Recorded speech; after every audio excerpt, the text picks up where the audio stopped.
Chapter 5. In a future class, you're going to be learning how to use measurement tools. This chapter is going to cover some of the things that you'll need to know for that class. We'll be covering measurement numbers, units, and conversions.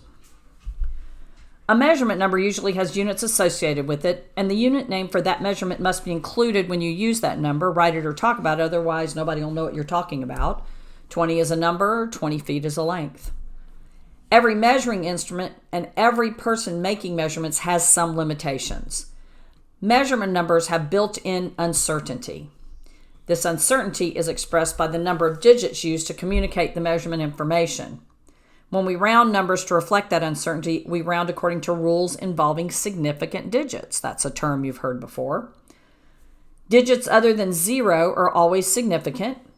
A 0 is significant when it appears between two significant digits, is at the right end of a decimal number, or is marked as significant with an overbar. And a 0 is not significant when it is at the right end of a whole number or is at the left end of a number. Precision and accuracy. It is necessary to be sure that the significant digits in the number reflect the specific situation. There are two qualities that we work with when we're working with measurement numbers: precision and accuracy. The precision of a measurement number is indicated by the place value of its rightmost significant digit, and the accuracy of a measurement number refers to the number of significant digits that it contains. Here are some examples. What is the precision and accuracy of 4.01 seconds, 40 seconds, and 420.1 seconds? 4.01 is precise to the nearest hundredth of a second. The 1 is in the hundredth place, so that's the rightmost digit. So this particular number is accurate to 3 digits. 40 is precise to the nearest 10 seconds. 4 is in the 10 place. The 0 is not significant, so this particular number is accurate to 1 significant digit.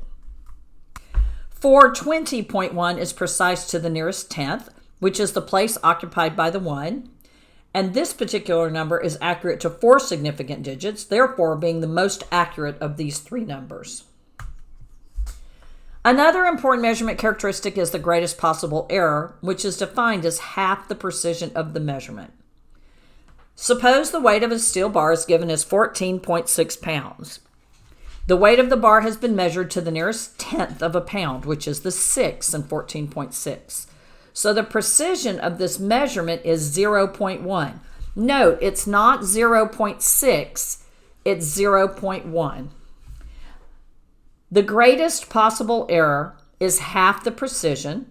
The precision is 0.1, therefore, the greatest possible error is 0.1 divided by 2, which is 0.05 pounds.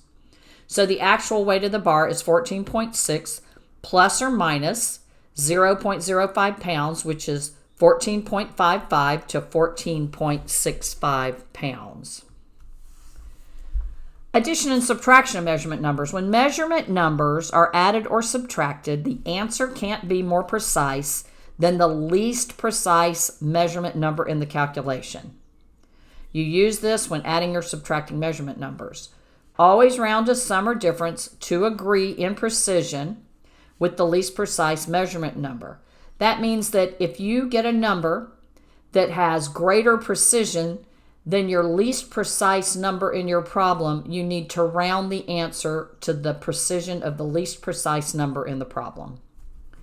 Multiplication and division of measurement numbers. When measurement numbers are multiplied or divided, the resulting answer does not have the same units as the number in the calculation. Unlike addition and subtraction, where your answer is going to have the same units, it will not have the same units in multiplication and division of measurement numbers.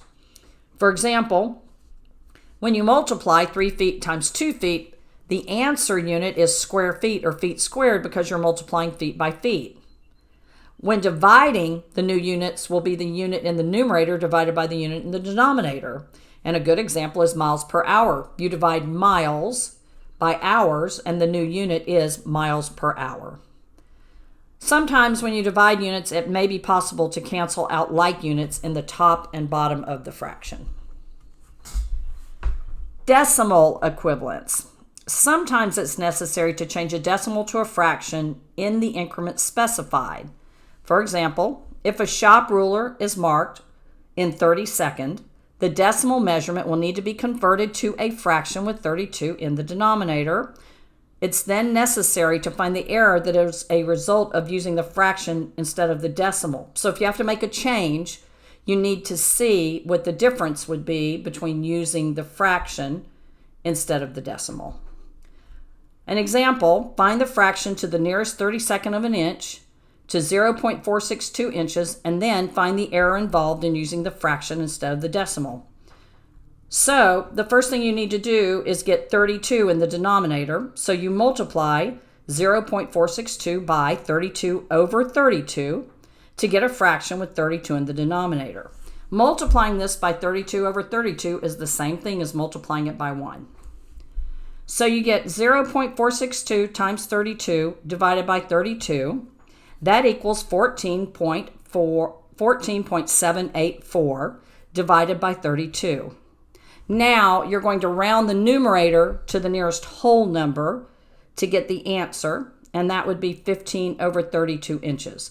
Now, you see that we didn't use the exact number, 14.784, we rounded to 15.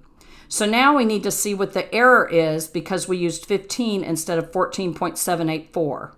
So to do that, we subtract 15 over 32 minus 14.784 over 32, which equals 0.216 over 32, which equals 0.00675, or rounded 0.0068.